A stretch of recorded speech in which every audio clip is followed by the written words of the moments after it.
Bonjour, bonsoir et bienvenue sur Inside News Review. Il y a 3 jours, le 2 janvier 2026, le drapeau de la République démocratique du Congo a été hissé au siège des Nations Unies à New York. Notre pays siège désormais au Conseil de sécurité pour la première fois depuis 35 ans. 183 voix sur 187.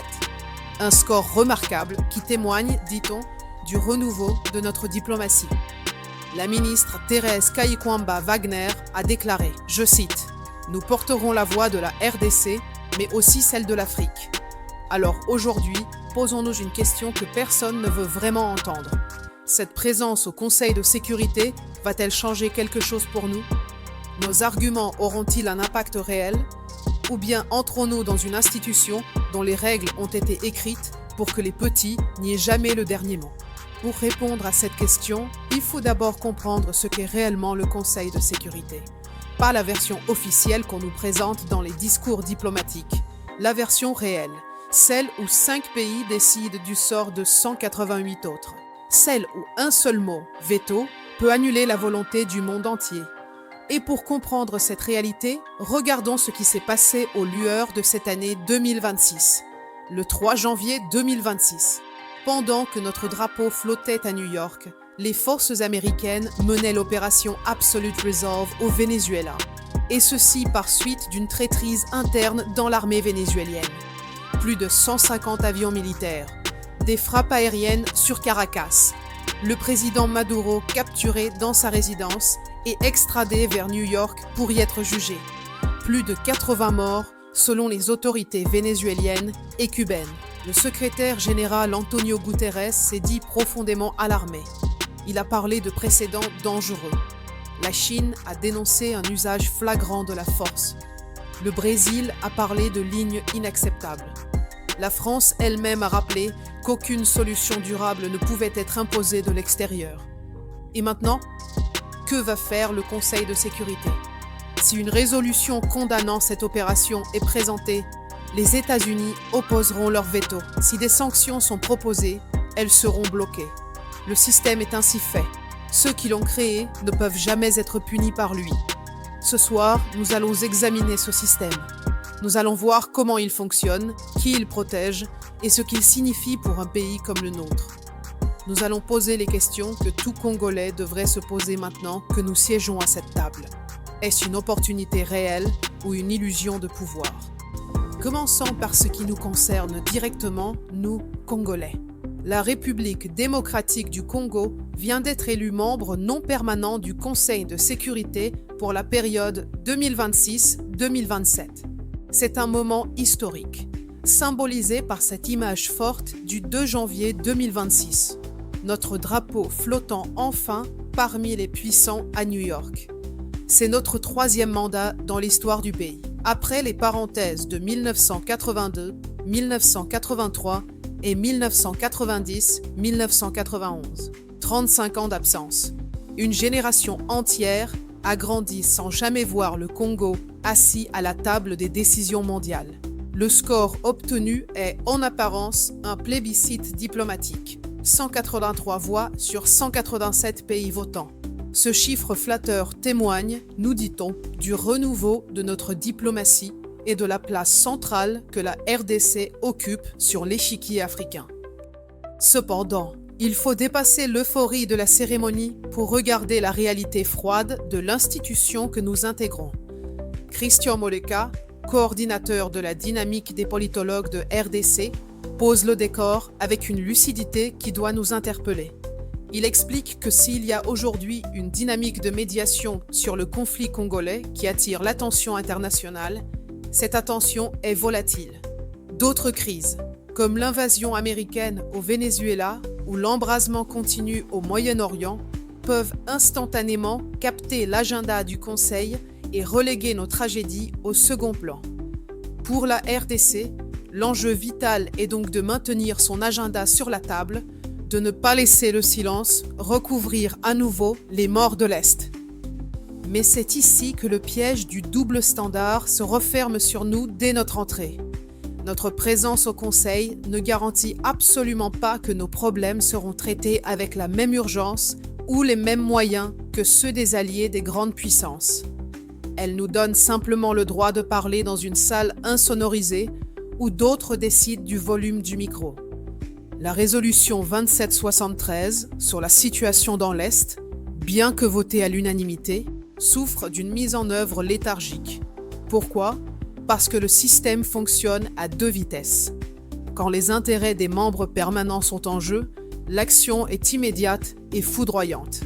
Quand il s'agit de la RDC, on nous renvoie à des processus interminables, à des dialogues sans fin et à des forces de maintien de la paix dont l'efficacité est contestée par ceux-là même qui les financent. La vice-ministre des Affaires étrangères, Noela Ayeganagato Nakwipone, a elle-même effleuré cette vérité lors de la cérémonie d'installation, déclarant « En tant que pays hôte, depuis plus de 2 décennies de l'une des plus grandes missions de maintien de la paix, la RDC a acquis une expérience concrète des défis et des limites de ces instruments. » Cette phrase est diplomatiquement polie, mais elle cache un constat terrible. Nous connaissons les limites du système parce que nous en sommes les victimes collatérales depuis 20 ans. Des milliards de dollars dépensés pour la MONUSCO et l'Est reste en guerre. Pourquoi ? Parce que le Conseil de sécurité ne protège pas tout le monde de la même manière. Nous entrons dans ce cénacle avec l'espoir de changer la donne, mais nous devons être conscients que nous jouons selon des règles que les arbitres eux-mêmes ne respectent pas. Ce siège est une opportunité, certes, mais c'est surtout un test de réalité brutale. Allons-nous réussir à apposer notre voix dans un système conçu pour que les petits écoutent et que les grands décident ? Nous venons de voir que notre présence physique dans la salle du Conseil ne garantit pas notre influence réelle. Si notre voix risque d'être étouffée, ce n'est pas par manque d'arguments, mais à cause d'un mécanisme précis, un verrou institutionnel, qui permet à 5 nations de paralyser la volonté du monde entier. Pour comprendre l'ampleur de ce blocage, il nous faut examiner ce qui constitue véritablement le veto, une arme contre les faibles. Pour comprendre pourquoi notre voix risque d'être étouffée, il faut disséquer l'arme absolue qui verrouille tout le système, le droit de veto. Le Conseil de sécurité compte 15 membres. 10 sont élus pour 2 ans, comme la RDC aujourd'hui. Mais 5 sont permanents depuis 1946. États-Unis, Russie, Chine, Royaume-Uni, France.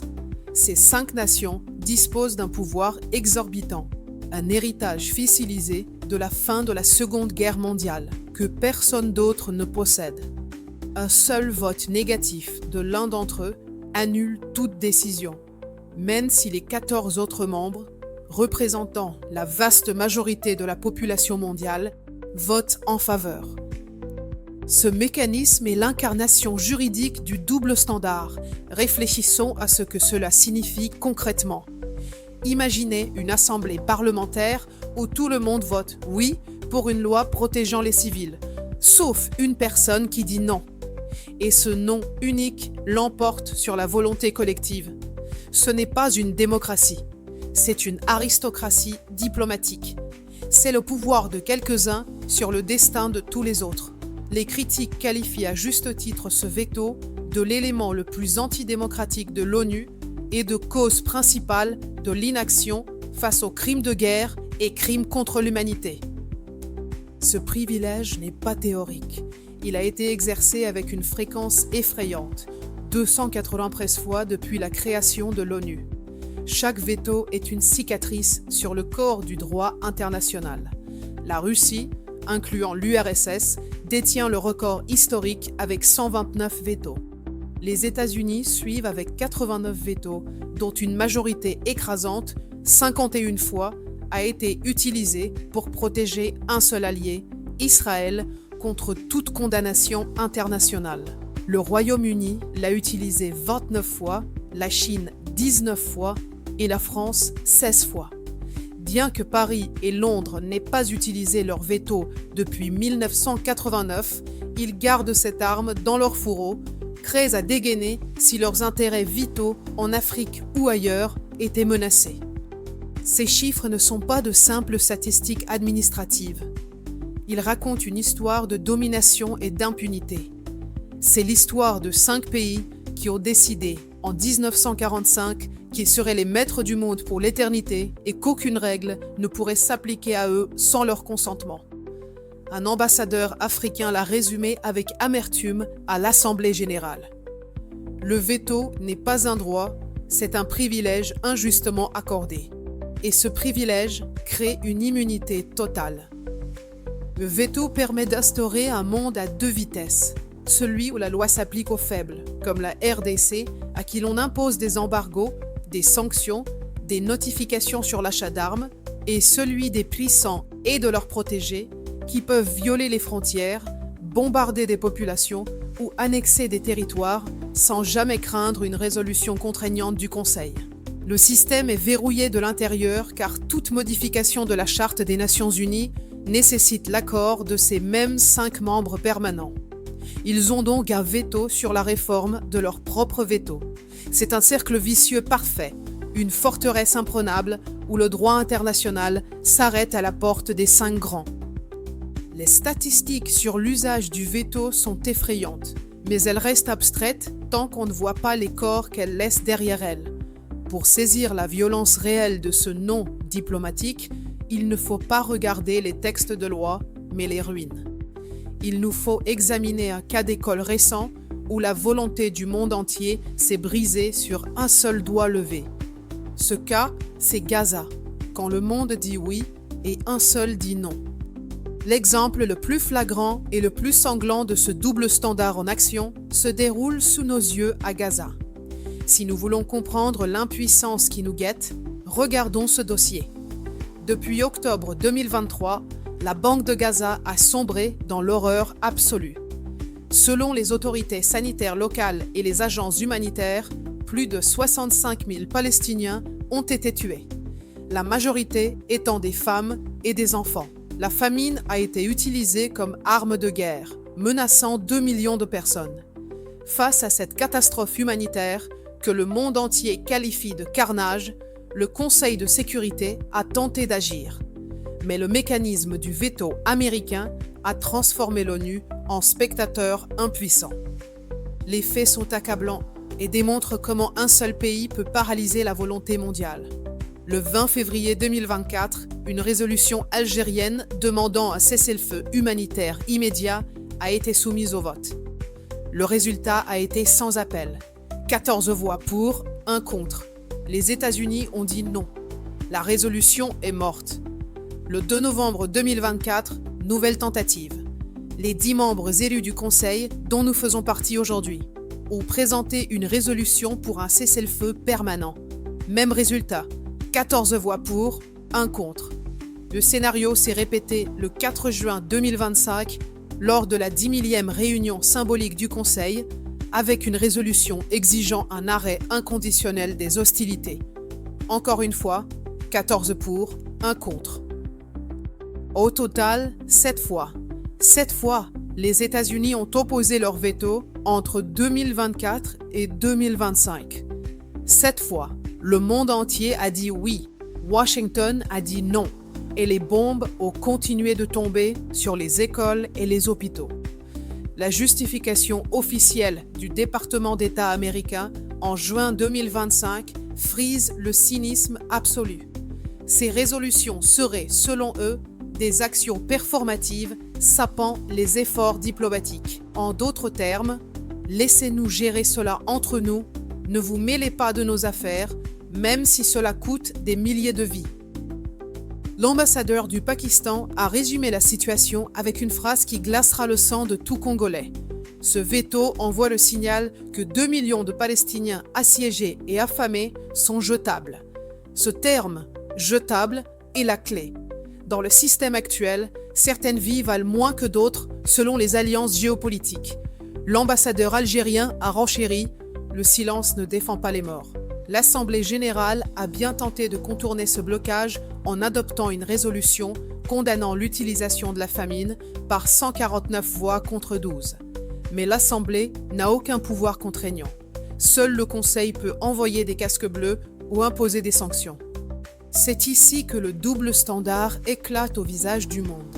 Les États-Unis, qui se posent en champions des droits de l'homme, et qui n'hésitent pas à sanctionner des pays africains pour des violations bien moindres, utilisent leur pouvoir institutionnel pour protéger leurs alliés d'une condamnation pour crimes de guerre. Maintenant, posez-vous la question, nous qui entrons dans cette arène.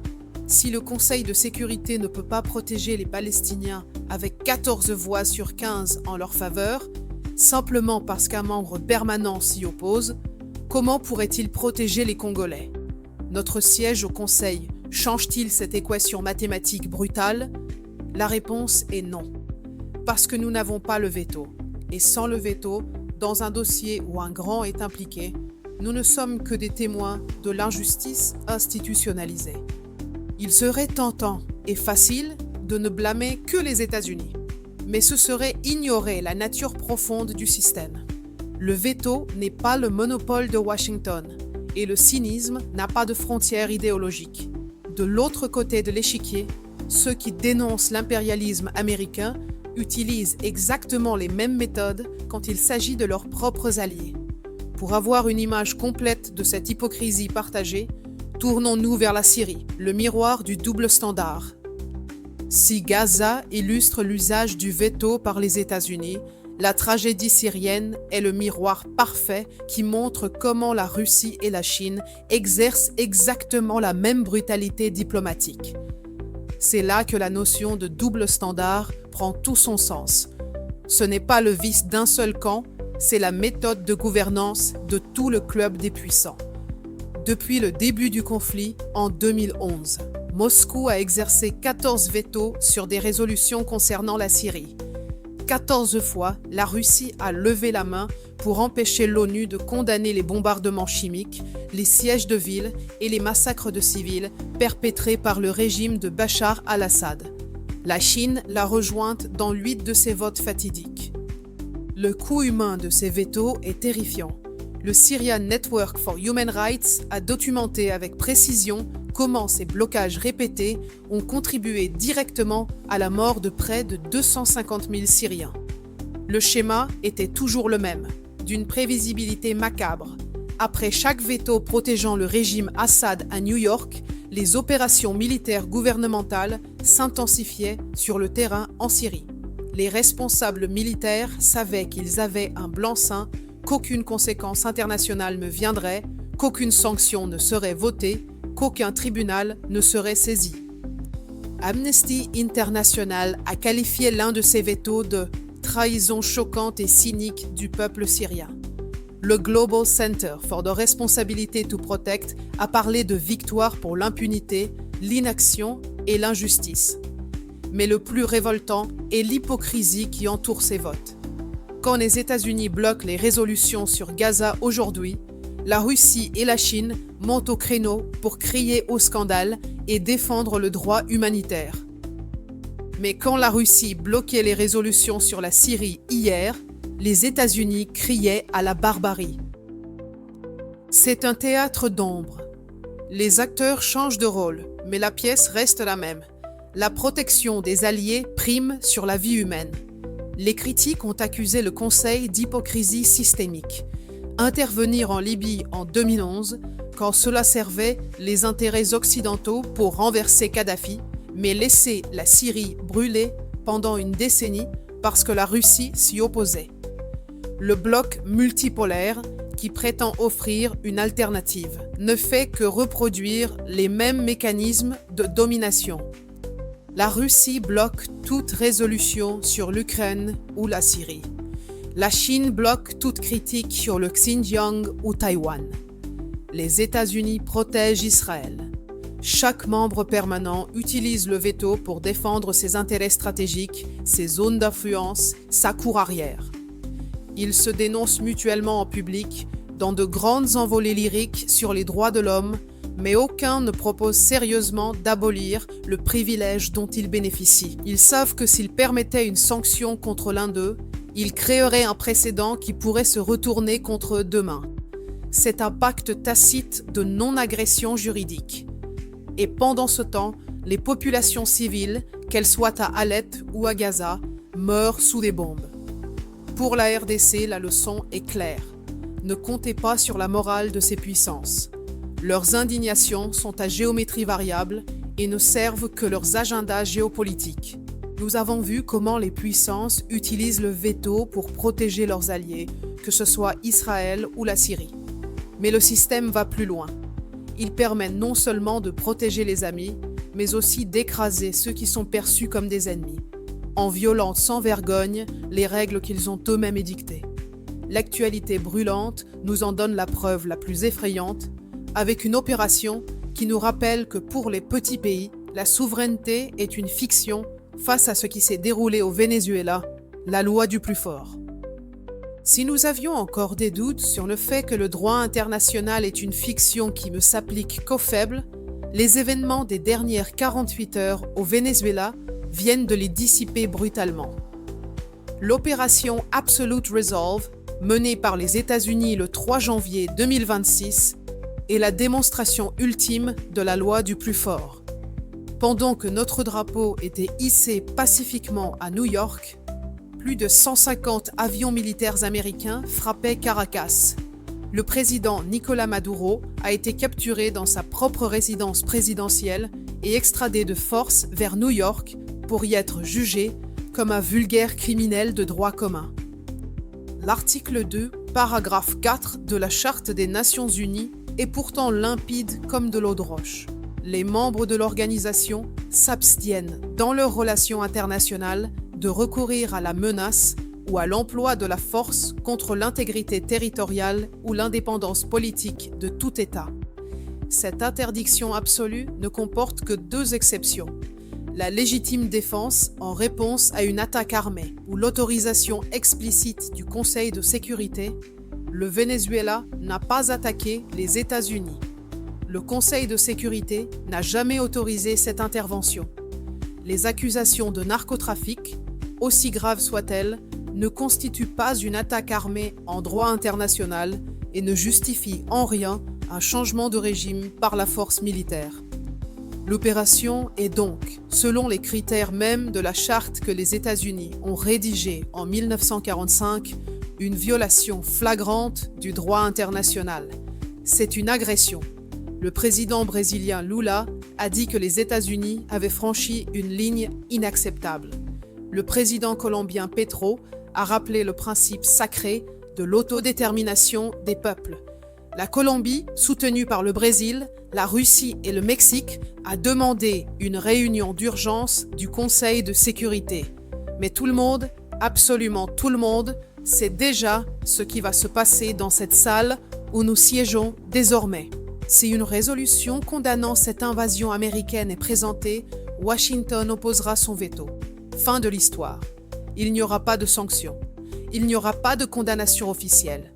Il n'y aura pas de réparation. Le sénateur américain Mark Warner a posé une question troublante. Cela signifie-t-il que n'importe quel grand pays peut inculper le dirigeant d'un pays voisin plus petit et l'extraire? La réponse, donnée par les faits, est un oui retentissant. Cela s'inscrit dans une logique de retour aux sphères d'influence, une sorte de nouvelle Yalta ou de corollaire Trump à la doctrine Monroe, comme l'analyse la stratégie de sécurité nationale américaine de 2025. Les grandes puissances s'accordent tacitement. La Russie prend l'Ukraine, la Chine vise Taïwan et les États-Unis verrouillent les Amériques. Si vous êtes assez puissant, les règles ne s'appliquent pas à vous. Vous pouvez redessiner les frontières et kidnapper des chefs d'État. Et cette réalité nous concerne directement, nous, Congolais. Parce que dans ce système prédateur, le Congo est un petit pays malgré sa taille géographique. Si la souveraineté du Venezuela peut être violée aussi impunément, qu'est-ce qui protège la nôtre? Si demain un dirigeant congolais décide de nationaliser nos minerais contre l'avis des multinationales, sera-t-il, lui aussi, extrait au nom de la justice américaine? Le précédent vénézuélien est un avertissement. Au Conseil de sécurité, la souveraineté est une option réservée aux membres permanents. Nous sommes donc face à un système où les puissants peuvent tout se permettre, de l'annexion territoriale à l'enlèvement de chefs d'État. Mais le plus grand scandale n'est peut-être pas l'impunité des grands, mais l'exclusion systématique des autres.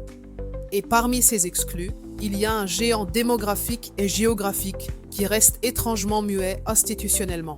Ce géant, c'est notre continent.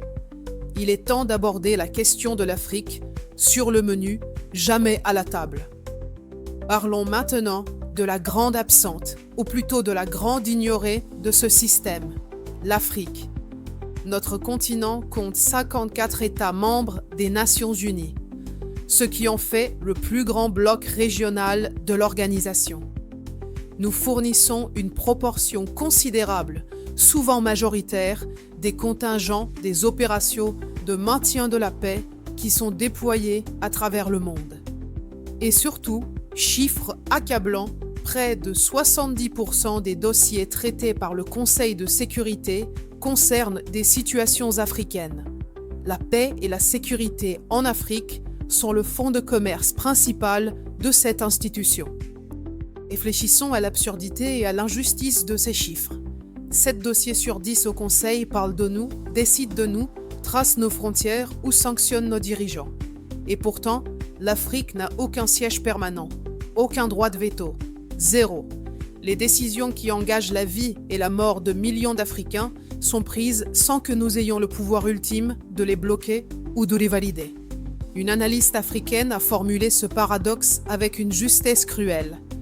Dans les 30 ans, depuis la fin de la guerre froide, l'Afrique a été sur le menu, comme ce fut le cas à Berlin il y a 100 ans lors du partage colonial.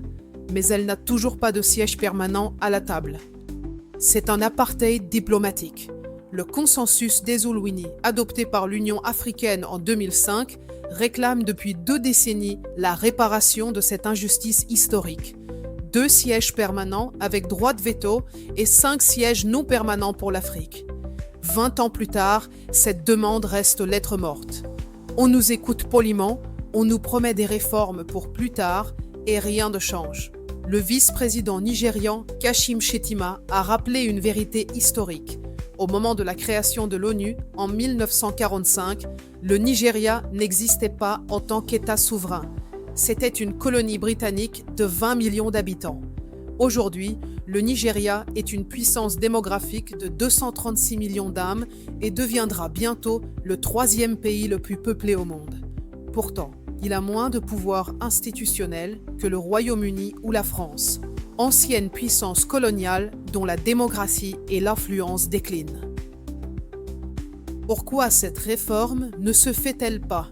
Toujours à cause du double standard. Toute modification de la charte nécessite l'accord des 5 membres permanents. Et aucun d'entre eux, absolument aucun, n'a intérêt à diluer son pouvoir en le partageant avec l'Afrique. La Russie soutient l'Afrique dans ses discours anti-occidentaux, mais ne veut pas affaiblir la portée de son propre veto en augmentant le nombre de vétos. La Chine fait de même. Les États-Unis proposent parfois des sièges permanents, mais sans droit de veto, ce qui revient à nous offrir une chaise pliante au fond de la salle sans le droit de vote réel. C'est une insulte déguisée en ouverture. Le Conseil de sécurité perpétue ainsi la structure coloniale du monde. Les puissances du Nord décident, les nations du Sud exécutent. Pour la RDC, siéger 2 ans est un honneur. Mais c'est un honneur qui ne doit pas nous faire oublier que nous sommes locataires dans une maison dont les propriétaires refusent de nous donner les clés. Face à cette exclusion structurelle, nous ne sommes pas totalement démunis. Nous avons des représentants, des voix temporaires qui tentent de percer le mur du silence. Nous ne sommes pas seuls dans cette bataille. Nous faisons partie d'un trio diplomatique chargé de porter les espoirs de tout un continent. Il est essentiel de comprendre comment fonctionne ce mécanisme de représentation pour évaluer le A3, notre force et ses limites. Dans ce contexte verrouillé, que peut faire le groupe des élus africains, le fameux A3 ? Pour l'année 2026, ce groupe est constitué de la RDC, de la Somalie et du Libéria. Ensemble, nous avons la lourde tâche de représenter la voix collective de l'Afrique au Conseil. Il ne faut pas sous-estimer ce rôle. Quand le A3 parle de manière unie, coordonnée est soutenu par les décisions du Conseil de paix et de sécurité de l'Union africaine, il peut peser sur les débats. C'est une force diplomatique non négligeable. Les précédents mandats ont montré que cette unité paye. En 2019, par exemple, le A3 a délivré 16 déclarations communes au Conseil, créant un front uni difficile à ignorer. Il a contribué à l'assouplissement des régimes de sanctions sur la République centrafricaine, sur la RDC elle-même et sur la Somalie. Un représentant namibien a même théorisé que l'influence du A3 pouvait, dans certaines conditions idéales, opérer comme un veto de facto. L'idée est la suivante. Quand les 3 membres africains refusent catégoriquement de soutenir une résolution concernant l'Afrique, il devient politiquement et moralement difficile pour les autres membres, y compris les permanents, de la faire passer de force sans apparaître comme des néocolons. C'est un pouvoir réel, une capacité de nuisance et d'influence. Mais soyons lucides, ce pouvoir a des limites structurelles infranchissables. Le veto de facto n'est pas un veto de jure. Le A3 ne peut pas bloquer une résolution si les 5 permanents décident de l'imposer. Il ne peut pas forcer l'adoption d'une résolution bénéfique pour l'Afrique si un seul des permanents, P5, s'y oppose. L'exemple récent du Soudan est cruel. En novembre 2024, une résolution cruciale pour la paix a été bloquée par le veto russe, malgré le soutien ardent et unanime du A3. Notre volonté collective s'est brisée sur le mur d'un seul intérêt national russe. Le système reste profondément asymétrique. 54 États africains peuvent vouloir quelque chose, un seul État permanent peut l'annuler. De plus, il y a un problème interne que nous ne devons pas occulter, la fragilité de notre unité. Le A3 n'est pas un bloc monolithique. Les pressions exercées par les membres permanents sur les pays africains individuels sont colossales. Les États-Unis, la Chine, la France ou la Russie utilisent leur aide économique, leur coopération militaire ou le chantage à la dette pour briser la solidarité africaine. Les liens historiques pèsent lourd. On a vu par le passé la Côte d'Ivoire voter avec la France plutôt qu'avec ses partenaires africains sur des dossiers sensibles. Les intérêts nationaux immédiats divergent souvent des intérêts continentaux à long terme. Pour la RDC, l'enjeu est donc double. Nous devons d'une part naviguer dans le système des P5 sans nous faire écraser et d'autre part travailler corps et âme pour maintenir la cohésion avec la Somalie et le Libéria. Nous devons utiliser notre voix pour rappeler sans cesse au monde la situation dans l'Est, pour documenter les agressions, pour exiger justice. Mais nous ne devons avoir aucune illusion romantique. Le A3 est un outil de plaidoyer puissant, mais ce n'est pas un outil de décision ultime. Nous sommes une force morale dans un monde régi par la force brute. Si notre force est limitée et nos alliances fragiles, c'est parce que nous évoluons dans une architecture conçue pour nous contenir, pas pour nous servir. On pourrait naïvement penser qu'il suffit de convaincre le monde de l'injustice pour la réparer. Mais l'histoire récente des tentatives de réforme montre une réalité bien plus sombre. Le blocage n'est pas accidentel, il est fonctionnel. On est piégé dans un système qui se protège lui-même. Face à ces constats d'échec et d'injustice, la question logique est « Pourquoi ne réforme-t-on pas ce système ? Pourquoi le monde accepte-t-il encore cette dictature de 5 pays ? La réponse est simple et désespérante. Le système a été conçu dès l'origine pour se protéger lui-même contre toute tentative de changement. C'est une machine parfaite d'autoconservation. Il y a eu des tentatives, pourtant, des propositions timides, raisonnables, minimalistes.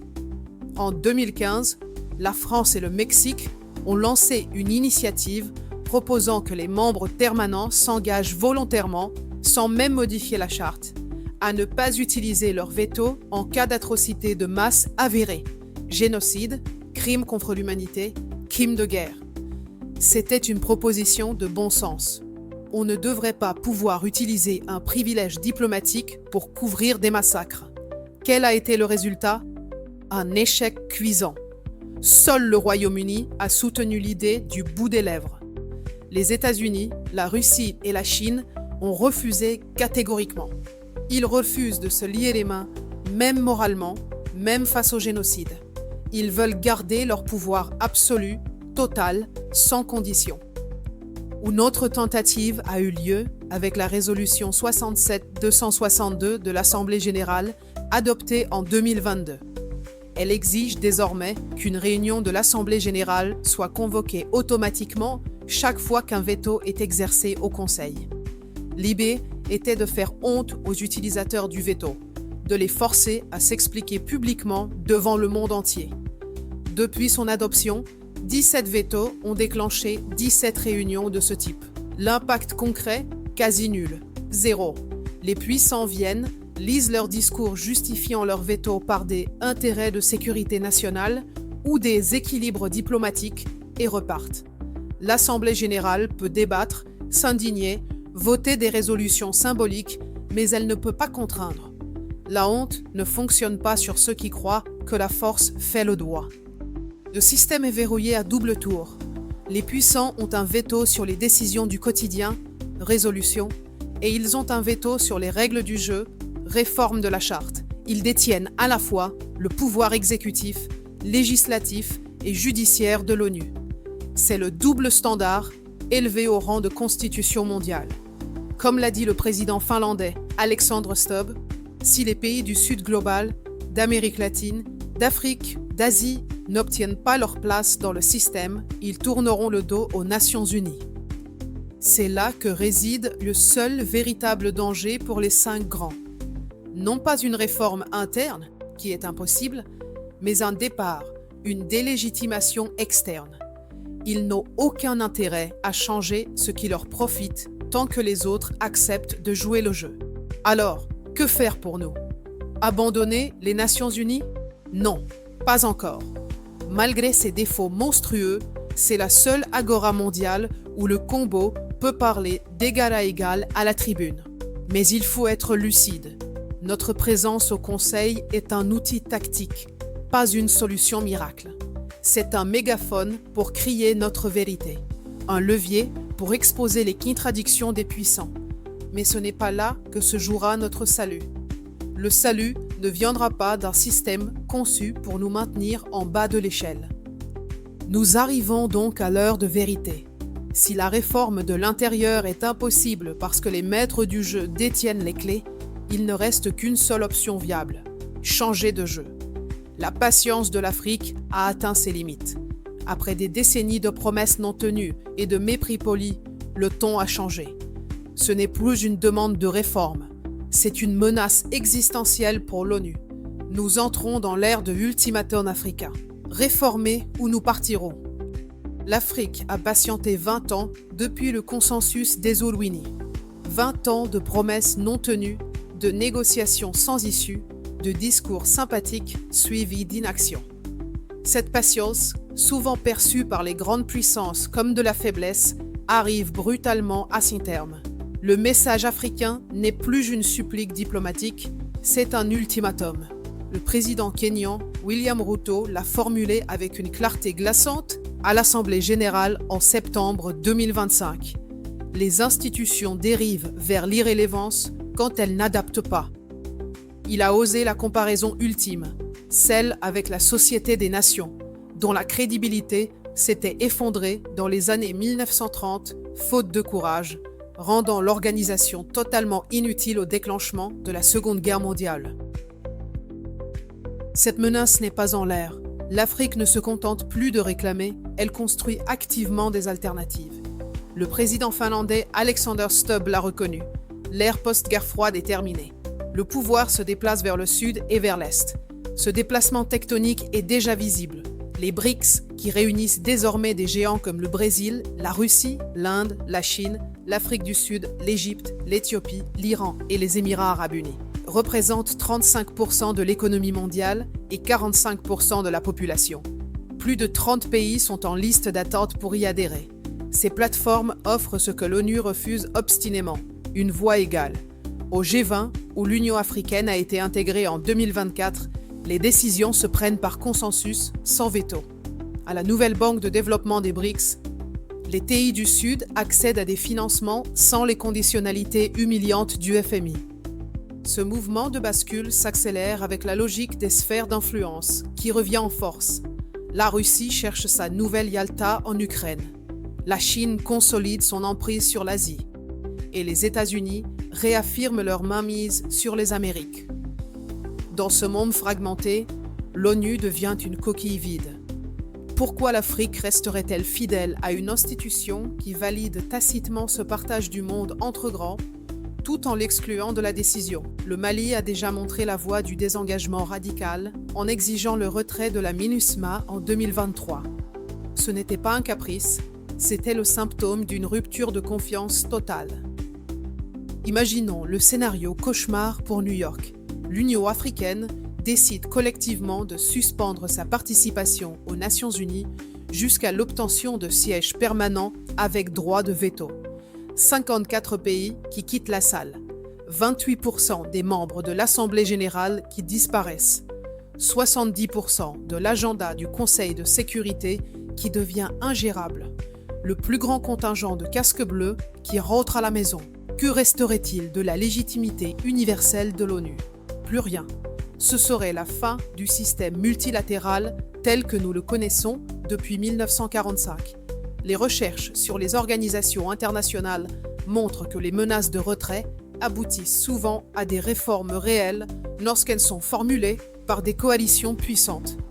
L'Afrique unie est cette coalition puissante. La question n'est plus de savoir si nous méritons de siéger, mais combien de temps les puissances actuelles prendront le risque d'ignorer cet ultimatum avant que la maison ne s'écroule sur elles?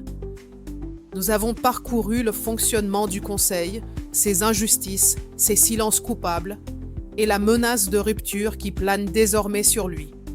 Il est temps de rassembler toutes ces pièces pour tirer les leçons finales de cette analyse. Notre entrée au Conseil n'est pas une fin en soi. C'est le début d'une prise de conscience. Pour conclure, voyons ensemble ce que nous pouvons attendre de ce mandat historique. Récapitulons ce que nous avons appris aujourd'hui, car la lucidité est notre première arme. La RDC entre au Conseil de sécurité au moment précis où ce système révèle ses failles les plus béantes et ses hypocrisies les plus insupportables. Nous entrons dans une salle où les États-Unis viennent d'envahir le Venezuela en violation flagrante de la charte qu'ils prétendent défendre. Nous siégeons à côté de ceux qui ont bloqué 7 fois tout cessez-le-feu à Gaza, laissant mourir 65 000 personnes au nom de la diplomatie.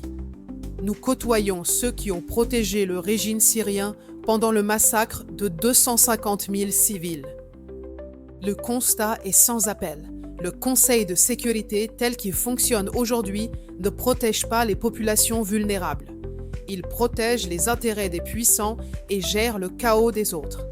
Le double standard n'est pas un accident de parcours, c'est le système d'exploitation de l'ONU.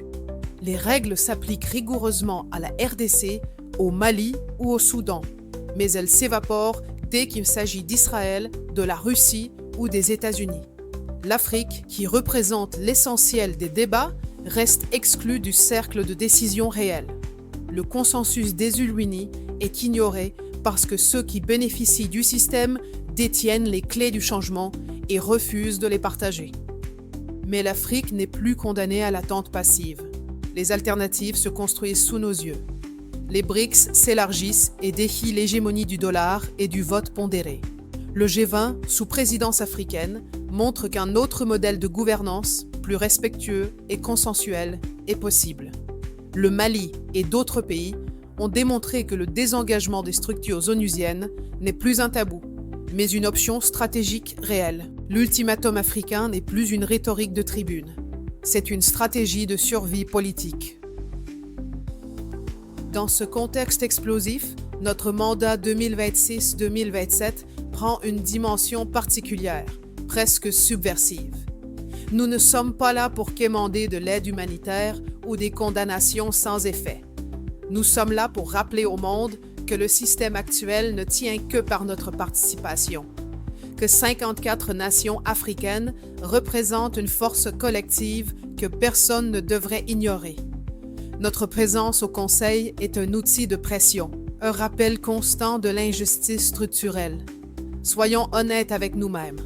Ce siège ne transformera pas miraculeusement la situation dans l'est du Congo par un vote magique. Il ne forcera pas le Rwanda ou ses soutiens à respecter le droit international demain matin. Mais il nous donne une tribune mondiale pour poser la question fondamentale, celle qui dérange. Combien de temps encore ce système peut-il survivre en excluant, en méprisant et en sacrifiant ceux qu'il prétend servir? Nous arrivons au terme de cette analyse et je voudrais vous laisser avec quelques questions qui doivent bien résonner bien au-delà de cette émission. Quand les États-Unis peuvent envahir le Venezuela sans conséquence, quand ils peuvent bloquer 7 résolutions sur Gaza pendant que des dizaines de milliers de civils meurent, quand la Russie peut faire la même chose en Syrie et en Ukraine, ces pays ont-ils encore la moindre légitimité morale pour diriger une institution censée maintenir la paix mondiale ? Le double standard a tué la crédibilité de l'ONU depuis des décennies. Et nous, Africains, devons-nous continuer à participer docilement à un système qui nous exclut des décisions nous concernant ou devons-nous forcer le changement en menaçant réellement de partir? Le président Ruto a averti, les institutions meurent quand elles ne s'adaptent pas. La Société des Nations n'a pas survécu à son hypocrisie face à la montée des fascismes. L'ONU suivra-t-elle le même chemin face à l'émergence du monde multipolaire? L'Afrique a désormais des alternatives. Les BRICS, le G20, une Union africaine renforcée. Des structures où notre voix compte autant que celle des autres. La vraie question n'est plus de savoir si nous méritons d'être entendus. Nous le méritons par notre démographie, nos ressources et notre histoire. La vraie question est de savoir si nous continuerons à mendier une place à une table où les règles sont truquées contre nous ou si nous aurons le courage de construire notre propre table. Notre présence au Conseil de sécurité n'est pas une fin, c'est un moyen. Un moyen de rappeler chaque jour, à chaque session, à chaque vote que ce système est injuste. Un moyen de documenter les doubles standards pour l'histoire, un moyen de préparer l'argumentaire pour le jour inévitable où l'Afrique dira collectivement « Nous avons assez attendu ». Aujourd'hui, nous avons regardé le Conseil de sécurité tel qu'il est vraiment, un club de puissants qui protègent leurs intérêts et leur sphère d'influence. Un système verrouillé de l'intérieur, une institution qui parle de paix pendant que ses membres permanents font la guerre. La vraie question n'est plus celle de notre place dans ce système. La vraie question est celle-ci, ce système mérite-t-il que nous y restions? Nous vous remercions d'avoir suivi cette analyse. Nous vous invitons à poursuivre la réflexion car l'avenir de l'Afrique ne se décidera pas à New York. Il se décidera à Addis Abeba, à Kinshasa, à Nairobi, à Pretoria. Par nous, pour nous. Nous vous donnons rendez-vous pour notre prochaine analyse. Bonne continuation. Que la paix et la justice guident notre nation.